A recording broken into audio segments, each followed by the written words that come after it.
Chapter 26. Diamond Takes a Fare the Wrong Way Right. The next morning, Diamond was up almost as early as before. He had nothing to fear from his mother now, and made no secret of what he was about. By the time he reached the stable, several of the men were there. They asked him a good many questions as to his luck the day before, and he told them all they wanted to know.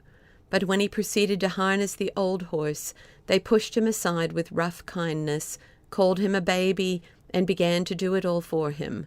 So Diamond ran in and had another mouthful of tea and bread and butter, and although he had never been so tired as he was the night before, he started quite fresh this morning.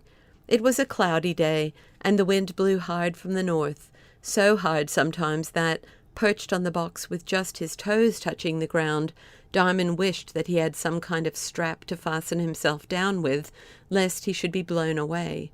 But he did not really mind it. His head was full of the dream he had dreamed, but if it did not make him neglect his work, for his work was not to dig stars but to drive old Diamond and pick up fares. There are not many people who can think about beautiful things and do common work at the same time. But then there are not many people who have been to the back of the north wind. There was not much business doing, and Diamond felt rather cold, notwithstanding his mother had herself put on his comforter and helped him with his greatcoat. But he was too well aware of his dignity to get inside his cab, as some do. A cabman ought to be above minding the weather, at least so Diamond thought.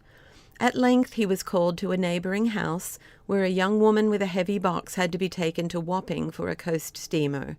He did not find it at all pleasant, so far east and so near the river, for the roughs were in great force. However, there being no block, not even in Nightingale Lane, he reached the entrance of the wharf and set down his passenger without annoyance.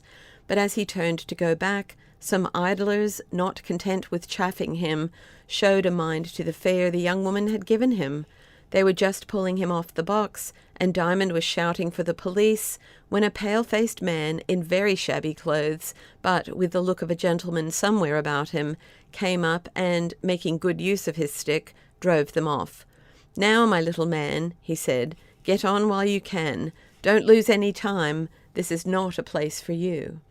But Diamond was not in the habit of thinking only of himself. He saw that his new friend looked weary, if not ill, and very poor. "Won't you jump in, sir?" he said. "I will take you wherever you like." "Thank you, my man, but I have no money, so I can't." "Oh, I don't want any money. I shall be much happier if you will get in. You have saved me all I had. I owe you a lift, sir." "Which way are you going?" "To Charing Cross, but I don't mind where I go." "Well, I am very tired. If you will take me to Charing Cross, I shall be greatly obliged to you. I have walked from Gravesend and had hardly a penny left to get through the tunnel." So saying, he opened the door and got in, and Diamond drove away. But as he drove, he could not help fancying he had seen the gentleman, for Diamond knew he was a gentleman, before. Do all he could, however, he could not recall where or when. Meantime his fare, if we may call him such, seeing he was to pay nothing, whom the relief of being carried had made less and less inclined to carry himself, had been turning over things in his mind, and, as they passed the Mint, called to Diamond, who stopped his horse, got down, and went to the window. "If you didn't mind taking me to Chiswick, I should be able to pay you when we got there. It's a long way, but you shall have the whole fare from the docks, and something over." "Very well, sir," said Diamond. "I shall be most happy." He was just clambering up again when the gentleman put his head out of the window and said, "It's the Wilderness, Mr. Coleman's place, but I'll direct you when we come into the neighbourhood." It flashed upon Diamond who he was, but he got upon his box to arrange his thoughts before making any reply. The gentleman was Mr. Evans, to whom Miss Coleman was to have been married, and Diamond had seen him several times with her in the garden. I have said that he had not behaved very well to Miss Coleman. He had put off their marriage more than once in a cowardly fashion, merely because he was ashamed to marry upon a small income and live in a humble way. When a man thinks of what people will say in such a case, he may love, but his love is but a poor affair. Mr. Coleman took him into the firm as a junior partner, and it was in a measure through his influence that he entered upon those speculations which ruined him. So his love had not been a blessing. The ship which North Wind had sunk was their last venture, and Mr. Evans had gone out with it in the hope of turning its cargo to the best advantage. He was one of the single boatload which managed to reach a desert island, and he had gone through a great many hardships and sufferings since then. But he was not past being taught, and his troubles had done him no end of good, for they had made him doubt himself and begin to think, so that he had come to see that he had been foolish as well as wicked. For if he had had Miss Coleman with him on the desert island, to build her a hut, and hunt for her food, and make clothes for her, he would have thought himself the most fortunate of men, and when he was at home he would not marry till he could afford a manservant. Before he got home again, he had even begun to understand that no man can make haste to be rich without going against the will of God, in which case it is the one frightful thing to be successful. So he had come back a more humble man, and longing to ask Miss Coleman to forgive him.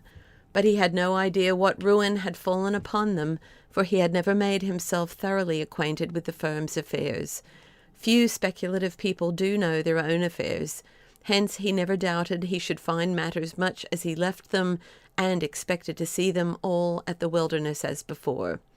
But if he had not fallen in with Diamond, he would not have thought of going there first. What was Diamond to do? He had heard his father and mother drop some remarks concerning Mr. Evans, which made him doubtful of him.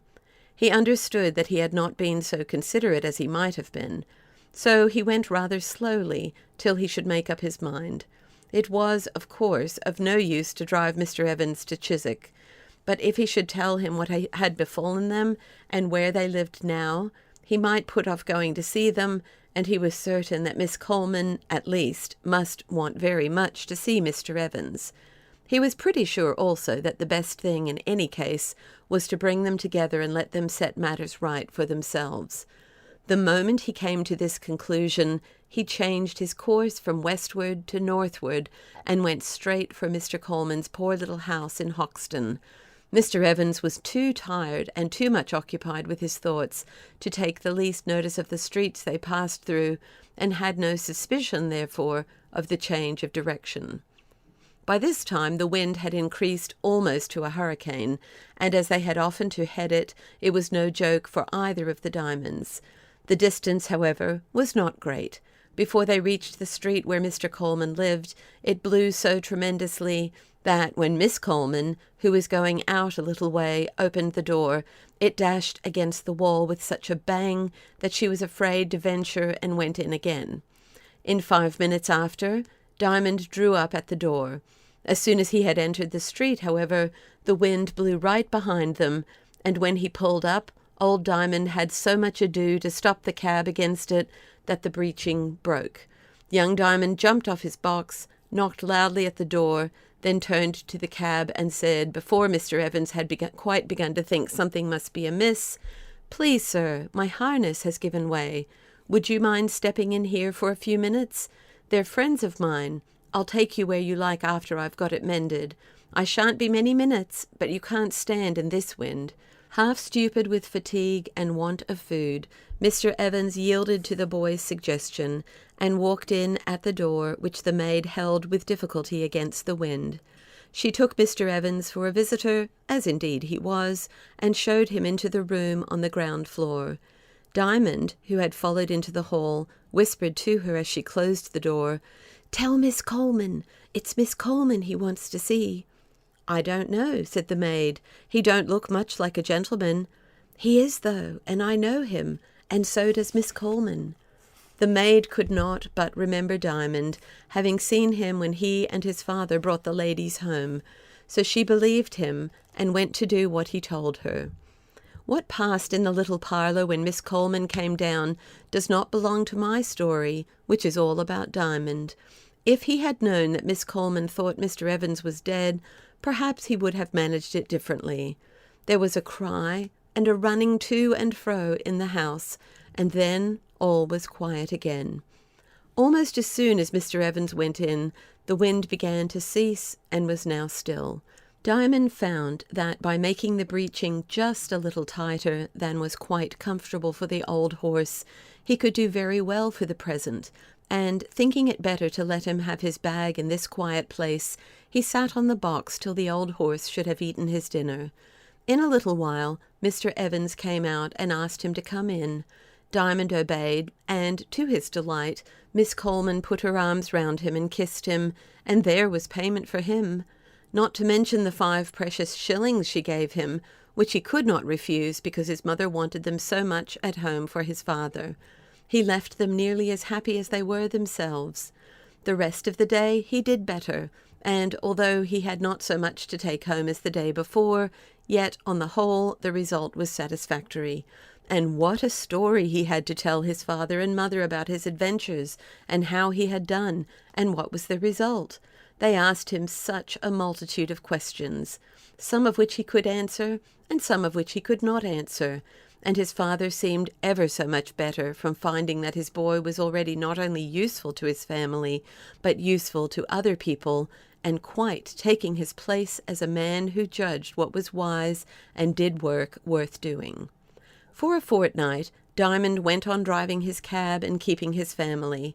He had begun to be known about some parts of London, and people would prefer taking his cab because they liked what they heard of him.